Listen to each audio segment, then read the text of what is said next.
हिंद मेरे प्यारे राज दुलारे स्टूडेंट्स, बब्बी बबनी सब, और ये क्लास 9th का चैप्टर 9 चैप्टर है। तो मुझे उम्मीद है कि इसके पहले मैंने चैप्टर 8 डाला था, वो आपने बहुत अच्छे से पढ़ा होगा और चैप्टर 8 का क्वेश्चन आंसर भी मैंने बहुत ही अच्छे से कराया है। तो उसको आप लोगों ने नोट डाउन किया होगा और याद भी किया होगा। अब इस चैप्टर को हम लोग देखेंगे। चैप्टर स्टार्ट करने से पहले आप इस चैप्टर का लिंक अपने फ्रेंड्स को शेयर करेंगे ताकि वो लोग भी पढ़ सकें। और दूसरी बात, इस चैनल को अभी सब्सक्राइब कर लेंगे जो इस चैनल पे बिल्कुल नए हैं। इस वीडियो को लाइक करेंगे और आपके जितने भी क्वेरी हो, कोई क्वेश्चन हो, किसी चीज़ में आपको कोई प्रॉब्लम हो या कोई गाइडलाइंस चाहिए तो आप वो सब भी कमेंट में करेंगे, ठीक है। तो अभी हम क्या करते हैं, इस चैप्टर को स्टार्ट करते हैं और थोड़ा थोड़ा करके पढ़ेंगे और बहुत प्यार से समझेंगे, ठीक है। तो सबसे पहले तो देखिए कि इस चैप्टर का नाम क्या है। तो इस चैप्टर का नाम है the gift of the Maggi. अब वो वाला मैगी नहीं है, नूडल नहीं है ये कि 2 मिनट में मैगी बन के तैयार हो गया और आप मैगी खा रहे हैं। तो हो सकता है मैगी यहाँ पे किसी का नाम हो या किसी ओकेज़न का नाम हो। तो चैप्टर में जैसे जैसे हम लोग आगे बढ़ेंगे तो उसको हम लोग देखेंगे कि मैगी एक्चुअली में है क्या, ये 2 मिनट वाला मैगी है या कुछ और है। हालांकि आपके चैप्टर के लास्ट में वोकैब दिया रहता है, जिस वोकैब में की हेल्प से आप क्या कर सकते हैं, उसका वर्ड मीनिंग देख सकते हैं। तो एक बार देख लेती हूँ कि क्या पता मैगी कुछ हो। देखिए बिल्कुल यहाँ देखिए, ये क्या है, glossary and notes, word meaning जो इम्पॉर्टेंट हो इस चैप्टर से रिलेटेड। तो मैगी क्या है, एंड मतलब होता है नाउन, ये नाउन है मतलब किसी का नाम है। ये मैग्नस का सिंगुलर फॉर्म है, ठीक है। The 3 wise man of the east who offered a gift to infant Christ. अच्छा, मतलब ये क्या है, मैगी उन लोगों को कह रहे हैं जो 3 वाइज मैन, मतलब 3 बुद्धिमान लोगों का क्या है, एक तरह से दोस्त है या एक तरह से उनका ग्रुप हो गया। तो 3 बुद्धिमान लोगों का ग्रुप है, कहाँ का, ईस्ट में, पूरब के, जो ऑफर्ड किए हैं, जो दिए हैं, क्या दिए हैं, गिफ्ट दिए हैं किसको, इन्फेंट क्राइस्ट। इन्फेंट का मतलब होता है बच्चा, नवजात। तो नवजात क्राइस्ट, जैसे जीसस क्राइस्ट है ना, तो क्राइस्ट को क्या दिए हैं, 3 बुद्धिमान मैन जो कि ईस्ट में रहते हैं, वो क्राइस्ट जो कि नवजात क्राइस्ट है उसको गिफ्ट दिए हैं। This mark the custom of giving Christmas present. और इसी से ये वाला सिलसिला शुरू हुआ कि क्रिसमस जो हम लोग बनाते हैं ना, जो आप लोग कहते हैं मेरी क्रिसमस तुम्हारी क्रिसमस।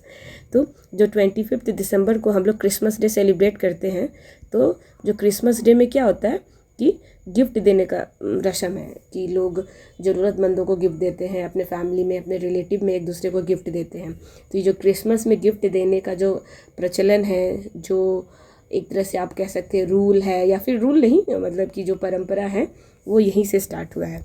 तो समझ गए मैगी का मतलब क्या होता है। अब हम लोग चैप्टर के बिल्कुल स्टार्ट में जाएंगे और अब समझने की कोशिश करेंगे कि चैप्टर में है क्या, उसको बड़ी बारीकी से बहुत प्यार से पढ़ेंगे। और मुझे ऐसा लगता है कि अगर आपको कोई दिक्कत हो तो वो आप कमेंट में ज़रूर लिखते होंगे और उसको ज़रूर उस क्वेरी का सल्यूशन आपको मिलता होगा। तो चलिए हम स्टार्ट करते हैं। पहले मैं पढ़ लेती हूँ, फिर उसके बाद हम इसको डिस्क्राइब करेंगे। Oliver Henry 1862-1910 is the pen name of the William Sidney Porter. तो ओलिवर हेनरी, जो इनका जन्म 1862 में हुआ और डेथ 1910 में। तो ये क्या था, पेन नेम था। पेन नेम का मतलब होता है लिखने में, कि जब भी कोई साइन वगैरह कर रहा है या कहीं भी कुछ बोल दिया जाए कि अपना सिग्नेचर दे दे या अपना नाम बता दे इस डॉक्यूमेंट में, तो उसी को कहते हैं पेन नेम। तो विलियम सिडनी पॉटर का जो पेन नेम था वो था Oliver Henry. He was a prolific writer, वो एक बहुत ही, प्रोलिफिक का मतलब होता है जो बहुमुखी, जो बहुत सारे फील्ड में जिनको नॉलेज होता है, जो बहुत एक्सपर्ट होते हैं। तो वो अच्छे राइटर थे, लेखक थे। ही रोट 300 शॉर्ट स्टोरी, उन्होंने 300 शॉर्ट छोटे छोटे कहानियाँ लिखी हैं, which are collected in volumes, जिनको कलेक्ट किया गया है वॉल्यूम्स में, such as cabbage and kings. क्या क्या है, वॉल्यूम्स का मतलब होता है कि एक तरह से एक पूरा का पूरा एक जैसे कि बुक, और उस बुक में क्या हो सकता है, अलग अलग चैप्टर्स हो सकते हैं। तो वही, तो वॉल्यूम्स बहुत सारे उनके हैं जिसमें छोटे छोटे कहानियाँ लिखा हुआ है, जैसे कि कैबेज एंड किंग्स हो गया, द 4 मिलियन हो गया, रूट्स ऑफ डेस्टिनी हो गया, वेब्स एंड स्ट्रेज हो गया, and the voice of the city हो गया। तो इनके द्वारा लिखे गए शॉर्ट स्टोरीज हैं। O Henry short stories are best name for wit, word play, warm characterization and clever twist ending. ओ हेनरी जो थे राइटर, इनकी जो शॉर्ट कहानियाँ थी, छोटे छोटे कहानियाँ, इनको ज़्यादातर किस चीज़ के लिए जाना जाता है? तो विट का मतलब होता है जिसमें बहुत बुद्धिमानी वाला यूज़ किया गया हो, इंटेलिजेंट माइंड यूज़ किया गया हो, या स्टोरी को लिखने में बहुत ही ध्यान रखा गया हो चीज़ों का, जो शब्दों का बहुत अच्छा यूज़ हुआ हो, और जिसमें कैरेक्टर जो होते हैं बहुत अच्छे अच्छे होते हैं, बहुत ही, जैसे कि कई माँ बाप का कैरेक्टर हो गया, किसी दुखी गरीब आदमी का बहुत इंस्पायरिंग स्टोरी हो गया, उस तरीके से। क्लेवर ट्विस्ट एंडिंग, और जो एंडिंग होती है स्टोरीज़ की बहुत ही क्लेवर होती है, मतलब एकदम दिमाग लगाने वाला। नहीं होता है कि आप मूवीज़ को ही देख रहे हो, फिर लगता है लास्ट में, अरे भाई हम लोग तो ये सोचे थे लेकिन कहानी में तो ऐसा निकल गया। तो वैसा वाला जिसमें आप कुछ सोचते और हो और कहानी के एंड में, मूवी के एंड में कुछ और हो जाता है, उस तरीके से। He was called the American answer to the famous French short story writer. इनको क्या कहा जाता था? ही वॉज कॉल्ड, इनको कहा भी जाता था, क्या कहा जाता था? American answer to the famous, मतलब अमेरिका के आंसर है, मतलब किसी चीज़ का आंसर चाहिए तो ये देंगे, हमारे सर हेनरी देंगे। To the famous French short story writer Guy de Maupassant, ये फ्रेंच वर्ड है, तो इन राइटर के क्या है, एक तरह से आप उत्तर देने वाले, कि इनको कोई भी चीज़ का सॉल्यूशन चाहिए, आंसर चाहिए, तो ये है ना सर, हमारे ओ हेनरी सर देंगे। Both author were famous for surprise ending, जो फ्रेंच ऑथर हो गए, ये भी फ्रेंच ऑथर जो शॉर्ट स्टोरी लिखते थे इनकी तरह, तो उनका नाम था गाई डी मॉशपेंट, और हो गए सर हेनरी। तो ये दोनों की कहानियाँ बहुत इंटरेस्टिंग होती थी, बहुत सरप्राइजिंग एंडिंग होता था, लास्ट में एकदम चौंका देने वाला कि अरे ये हो गया, मैंने तो सोचा था इसकी बहन होगी, मैंने सोचा था इसके दोस्त होंगे, लेकिन ऐसा कुछ नहीं है। स्टोरी को पढ़ के आपका दिमाग एकदम चकरा जाए, वैसा वाला कहानी, ठीक है। But O Henry stories are much more playful and optimistic than Maupassant's. लेकिन बोला जा रहा है कि ये सर जो है, सर ओ हेनरी की स्टोरियाँ ज़्यादा अच्छी होती थी। प्लेफुल का मतलब होता है ज़्यादा मज़ेदार, ज़्यादा हैप्पी टाइप। किन के कंपेयर में? तो फ्रेंच शॉर्ट स्टोरी राइटर क्या थे? गाई डी मॉशपेंट के कंपेरिजन में। और ऑप्टिमिस्टिक भी थी। ऑप्टिमिस्टिक का मतलब होता है आशावादी, कि जिसमें आपको एक पॉजिटिव, आपको एक तरह से पॉजिटिव प्रेरणा मिले, ये स्टोरी बहुत पॉजिटिव तरीके से चल रहा हो, ठीक है, उस तरीके से। द प्रेजेंट स्टोरी कहने का मतलब इस चैप्टर में जो लिखा गया है, the gift of the Maggi, तो समझ ही गए कि मैगी क्या थे? 3 वॉइस मैन ऑफ ईस्ट, जो कि क्या थे? नवजात क्राइस्ट को क्या दिए थे? प्रेजेंट दिए थे, गिफ्ट दिए थे, उन्हीं के बारे में है। डिपिक्ट बताता है the profound love of Jim and Della for each other. किन के बारे में बता रहा है ये स्टोरी? बता रहा है जो अपार प्रेम था किसके बीच में? जिम और डेला के बीच में, इन दोनों के बीच में जो अपार प्रेम था उसके बारे में ये कहानी है। And shows that physical possessions however valuable they may be are of a little value before the true and unselfish love. तो जिम और डेला की स्टोरी है ये, जो हम लोग चैप्टर पढ़ने जा रहे हैं। इन लोगों के बीच में जो अपार प्रेम है, इनके प्रेम के सामने जो इस संसार के जितने भी फिजिकल पोजेशन हो गए, फिजिकल मतलब जिसको आप पैसे दे के खरीदते हैं, चाहे गाड़ी हो गया, मकान हो गया, लग्जरी चीज़ हो गया, ये सब फीका है, ये सब नीचे है, इस सब का कोई मोल नहीं किसके सामने? जो आपस का प्यार है किनके बीच में? जिम और डेला के बीच में, ठीक है। अब हो गया क्वेश्चन आंसर है, ये Q&A आंसर। वर्ड मीनिंग जो है ना, मैं अलग से आप लोगों को एक पेज में कराऊंगी, नेक्स्ट स्लाइड में कराऊंगी, नेक्स्ट लेक्चर में कराऊंगी, और इस चैप्टर के जितने भी इंपॉर्टेंट वर्ड मीनिंग होंगे वो सारा मैं लिख दूंगी, सबका मीनिंग बता दूंगी, ताकि आप उसको भी लर्न कर लेंगे। Form small group and discuss, छोटा सा ग्रुप बनाना है और डिस्कस करना है। The importance of gift on great occasion, मतलब जो गिफ्ट, जो उपहार देते हैं हम लोग किसी भी अच्छे अच्छे ओकेज़न पे, त्यौहार पे, तो उसका क्या मूल होता है, इसके बारे में बताना है। तो ये आप लोग लिखेंगे कम से कम 10 लाइन, कमेंट में भी लिखेंगे, आपको कमेंट में भी लिखना है, ठीक है। इम्पॉर्टेंस ऑफ क्रिसमस, क्रिसमस का क्या इम्पोर्टेंस है, ईद का क्या है, दिवाली का क्या है, न्यू ईयर का क्या है। तो ये सब दिवाली, छठ, होली, दशहरा, ये सब आपके लिए क्या मायने रखता है, ये भी आप कमेंट में लिखेंगे और अपने नोटबुक में भी 15 लाइन लिखेंगे इसके बारे में, ठीक है। अब देखिए the gift of the Maggi, chapter start हो रहा है। ये हो गया पैराग्राफ 1 और ये है paragraph 2। $1.87, that was all, and 60 cent of it was in pennies. कह रहा है कितना पैसा था, तो $1.87, $1 और 87 सेंट। सेंट मतलब हो गया पैसा, जैसे 1 पैसा 2 पैसा नहीं होता है हमारे इधर कि अगर 100 पैसा मिलता है तो कितना बनता है, 100 पैसा मिलाएंगे तो आप क्या बनेगा, 1 रुपीज़ बनता है ना। तो उसी तरह हो गया, अमेरिका में सेंट कहते हैं पैसा को, सेंट्स, ठीक है। जैसे 1 सेंट, 2 सेंट, 3 सेंट, इस तरह से। तो कितना पैसा था, $1 और 87 सेंट था। लेकिन इतना ही था, बस पैसा में इतना ही था। लेकिन इस पैसा में भी जो 60 सेंट हो गया, 60 सेंट जो थे, 60 सेंट वो था pennies, was in pennies. Pennies का मतलब होता है जैसे कि आप लोग के पास ये होगा, क्या बोलते हैं, गुल्लक होगा। बहुत लोग के पास होता है ना बैग, पिगी बैग जिसको आप लोग कहते हैं। और पिगी बैंक में क्या होता है, हम लोग पैसा वैसा रखते हैं, जैसे 1 रुपया, 2 रुपया, 3 रुपया रखते हैं ना। तो वो सब क्या होता है कि और ये ज़्यादातर कौन करता है, ये सब ज़्यादातर करता है बच्चे लोग। तो ऐसे क्या ही करेगा, हम लोग भी करते हैं कि 1-1 रुपया, 2 रुपया अगर मम्मी दे रही है या कहीं से मिल गया तो हम लोग क्या करते हैं, उसको इकट्ठा करते हैं और इकट्ठा करके रखते हैं बैंक में। और एक दिन क्या करते हैं, उस बैंक को फोड़ते हैं, ठीक है। तो इसी तरह पेनीज का मतलब होता है क्वाइन, सिक्का हो गया, ठीक है। तो 60 सिक्का था उसमें, ठीक है, और बाकी क्या थे, नोट्स थे। Pennies saved 1 and 2 at a time. जैसे कि सिक्का जो हो गया, कैसे कैसे इकट्ठा हो रहा था, या तो 1 सिक्का इकट्ठा हो रहा था या तो 2 सिक्का इकट्ठा हो रहा था एक बार में। अब जैसे क्या होता है, हमारे पास भी हम लोग क्या करते हैं, 1 रुपया इकट्ठा करते हैं, नहीं तो 2-2 रुपये इकट्ठा करते हैं, नहीं तो 5 रुपये इकट्ठा करते हैं और बैंक में डालते जाते हैं। तो ये सिक्का भी है, तो 1 से 2 ही सिक्का हमेशा इकट्ठा हो पा रहा था।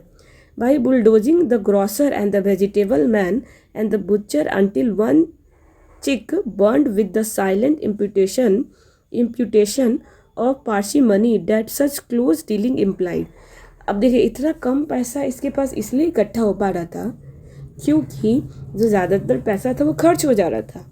तो कहाँ खर्च हो जा रहा था, ग्रॉसरी में, राशन में, ऐसा खर्च हो जा रहा था। किस में, ग्रॉसरी में, राशन में, सब्जी वब्जी में। और जैसे कि बुच्चर मतलब होता है कसाई खाना। अब वहाँ कसाई खाना गए, किसी को मुर्गा पकड़ के खाना है, किसी को कुछ खाना है, तो वहाँ भी तो पैसा खर्च होगा। तो कुछ राशन में खर्च हो गया, कुछ इधर खर्च हो गया, उधर खर्च हो गया। तो बहुत ज़्यादा तंगी था, बहुत ज़्यादा गरीबी था। और उसी गरीबी में सिर्फ 60 सेंट ही बचता था क्वाइंस, और उसी क्वाइन को क्या करती थी, वो अपने पास रखती थी। 3 times डेला काउंटेड इट। अब वो जो पैसा उसके पास जो बच जाता था खर्च करने के बाद, तो डेला जो थी, जिम और डेला है ना, क्या नाम था, जिम और डेला का स्टोरी सुन रहे हैं, जिम एंड डेला दोनों के बीच का लव स्टोरी। तो डेला 3 बार काउंट करती थी कि ये सब खर्च करने के बाद कितना पैसा बच रहा है मेरे पास, कितना नहीं बच रहा है। $1.87। अब बेचारी खर्च करने के बाद कितना बच रहा है, तो उसके पास बचता है $1.87। इतना ही बच पा रहा था हर जगह खर्च करने के बाद, यहाँ पे है ना लिखा हुआ, ठीक है। And the next day would be Christmas.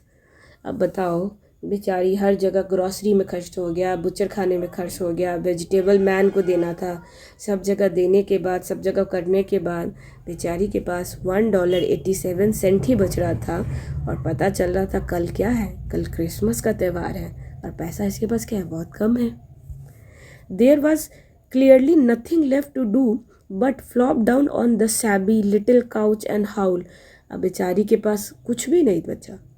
अब $1.87 में क्या होता है, तो बेचारी के पास कुछ भी नहीं बचा। अब बेचारी क्या करेगी, उसी सैबी मतलब होता है गंदा वाला छोटा सा जो काउच था, जो सोफ़ा था, उसी पे बेचारी थक हार के एकदम नहीं होता हाँ, अब हमसे कुछ नहीं होगा, मेरे पास कुछ नहीं है, ऐसे वाले करके वो लेट गई। सो डेला डिड इट, इस तरीके से वो की। Which instigates the moral reflection that life is made up of sobs, sniffles and smiles, with sniffles predominating। अब इसी ख्यालों के साथ, इसी पूरे थॉट के साथ वो काउच पे लेटी है और सोच रही है कि लाइफ में कितना सारा क्या है।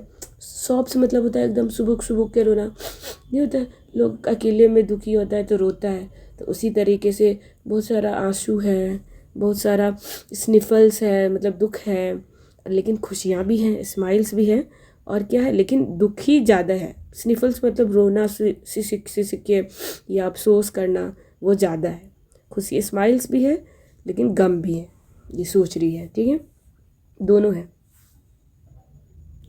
देखिए अब थर्ड पैराग्राफ को देखते हैं। यहाँ पे लिखा है, while the mistress of the home is gradually subsiding from the first stage to the second, take a look at the home. A furnished flat at $8 per week. It did not exactly beg a description, but it certainly had the word on the lookout for the mendicancy squared. अब देखिए इसमें बोल रहा है इस paragraph में कि जो घर की मालकिन होती है वो क्या धीरे धीरे ग्रेजुअली फर्स्ट स्टेज से सेकंड स्टेज पे आई है, ठीक है। और अब घर को भी तो देखिए, अब घर को देखे मतलब क्या कि घर का जो रेंट है, फर्निश्ड फ्लैट का मतलब होता है जहाँ आपको जितना भी रिक्वायर्ड चीज़ें हैं जो घर के लिए चाहिए, जैसे कि बेड हो गया, सोफ़ा हो गया, टेबल हो गया, चेयर हो गया, ये सब चीज़ पहले से हो उस घर में, उसी को कहते हैं फर्निश्ड फ्लैट। तो उस घर को भी तो देखिए, घर का जो रेंट था, रेंट मतलब कितना लगता था पैसा, तो रेंट लगता था $8 पर वीक। एक वीक में कितना पैसा लगता था उसका, $8 पर वीक उस घर का चार्ज था। तो इसका मतलब ये नहीं है, तो अब बताएं, घर है, $8 पर वीक पैसा देना है, अब वो बेचारी दुखी भी है, ये जब उसके पास कितना $1.87 बच रहे हैं, तो हर चीज़ से दुखी है। लेकिन वो इतनी भी मतलब बेगर या इतनी भी वो गरीब नहीं है कि हम लोग उसको डिस्क्राइब नहीं कर सकते हैं। डिस्क्राइब कर सकते हैं कि वो क्या है, ठीक है, वो गरीबी में है, लेकिन इतनी भी ऐसा भी गरीबी नहीं है कि जिसको लोग बयान नहीं कर सकता। बयान कर सकता है कि उसके पास कम पैसे बचते हैं, उसका खर्च ज़्यादा है, यहाँ लग जाता है, वहाँ लग जाता है, और घर का रूम रेंट भी ज़्यादा है, तो हर जगह देने के बाद एक तरह से कह सकते हैं कि वो उस वाले ग्रुप में आती है, जैसे कि बेगर वाले ग्रुप। बेगर किसको कहते हैं, बेगर उसको कहते हैं जो भीख मांगते हैं, तो जैसे कि बेगर वाले में के ग्रुप में उसको शामिल किया जाए, ऐसा भी तो नहीं है भाई। बेगर लोग तो बहुत गरीब होते हैं, वो तो मांग के खाते हैं सब कुछ, तो ऐसा तो नहीं है कि इसके पास गरीबी है कि उसको मांग के खाना पड़ रहा है, ठीक है। तो इस पैराग्राफ से यही पता चलता है। पैराग्राफ 4 पे आते हैं। In the vestibule below was a letter box into which no letter would go, an electric button from which no mortal finger could coax a ring. Also appertaining Threonto was a card bearing the name Mr. James Dillingham Young. अब जैसे कि क्या बोल रहे हैं कि हर घर के सामने, जो बाहर में फॉरेन वगैरह में क्या होता है ना, कि हर कोई अपने घर के सामने एक लेटर बॉक्स बनाया रहता है, ठीक है। उस लेटर बॉक्स में क्या होता है, आप जाके या तो अपना लेटर डालेंगे तो जो पोस्टमैन होगा वो चेक करेगा, लेटर लेके जाएगा और कुरियर कर देगा। अगर आपके पास कोई कुरियर आने वाला है लेटर का, तो आपके घर पे इस बॉक्स में डाल देगा, ठीक है। तो यही था कि घर के सामने क्या था, मिस्टर जेम्स डिलिंगम यंग के घर पे एक लेटर बॉक्स लगा हुआ था। उस लेटर बॉक्स का जो था, उस लेटर बॉक्स का क्या नाम क्या कह सकते हैं, तो क्योंकि उस जेम्स का घर था तो मिस्टर जेम्स डिलिंगम यंग इस घर से नाम था, और इस घर का जो लेटर बॉक्स था इस तरीके से उस लेटर बॉक्स पे लिखा हुआ था। और ऐसा नहीं था कि इस लेटर बॉक्स में किसी का लेटर आता था या नहीं आता था, ठीक है, आता था, टाइम से आता भी था, और लेटर वो कुरियर भी करते थे। पैराग्राफ 5 देखें। The Dillingham had been flung to the breeze during a former period of prosperity when its possessor was being paid 30 week per week. Now, when the income was shrunk to $20, the letters of the Dillingham looked blurred, as though they were thinking seriously of contracting to a modest and unassuming D. But whenever Mr. James Dillingham Young came home and reached his flat, above he was called Jim and greatly hugged by Mrs. James Dillingham Young, already introduced to you as Adela, which is all very good. अब देखें यहाँ पे क्या हो रहा है, जान पहचान बन रहा है. अब देखते हैं किसका जान पहचान किससे बन रहा है. तो देखिए अभी देखे थे कि मिस्टर जेम्स डिलिंगम यम के नाम पे क्या है, घर है, उसके उनके घर के बाहर एक लेटर बॉक्स है, लेटर बॉक्स में लेटर आता भी है, लेटर जाता भी है. तो देखिए यही डिलिंगम क्या है, Dillingham had been flung to the bridge during a former period of prosperity when its possessor was being paid 30 week per week. जब डिलिंगम चले गए थे, कहाँ चले गए थे, जब समुद्री, जैसे समुद्र वाला बीच वाला एरिया नहीं होता है, बीच वाले एरिया में जाइएगा तो मौसम एकदम सुहाना ठंडा ठंडा रहेगा. तब समुद्र के किनारे लहरों में आराम से आराम फरमाएंगे. तो डिलिंगम भी यहीं गए थे, थोड़ा रिलैक्स करने, थोड़ा आराम करने गए थे, अपना एंजॉय कर रहे थे वेकेशन. तो उनके आने से पहले जो पोसेसर था, जो रहता था, वो कितना पे करता था, $30 पर वीक. लेकिन अब क्या हुआ, now when the income was shrunk, अब क्योंकि इनकम जो था, जो आय था, जो कमा रहे थे, वो श्रंक मतलब कम हो गया. कितना कम हो गया, $20 हो गया. तो the letters of the Dillingham looked blurred as though they were thinking seriously of contracting to a modest and unassuming Dillingham. अब देखिए क्योंकि इनकम कम हो गया तो अब लग रहा था द लेटर्स ऑफ डिलिंगम, अब जो डिलिंगम हाउस में, डिलिंगर घर में लेटर्स ज़्यादा था, अब वो बहुत ब्लर दिखने लगा. ब्लर कहने का मतलब है कि अब पहले से ज़्यादा नहीं आता था, कम आने लगे. ठीक है, अब ये ऐसा लग रहा था वहाँ के डिलिंगम जो थे, उनको लग रहा था कि इनकम कम हो गया है, तो हमारे घर पे अब लेटर्स भी नहीं आते ढंग से, कम आ रहे हैं.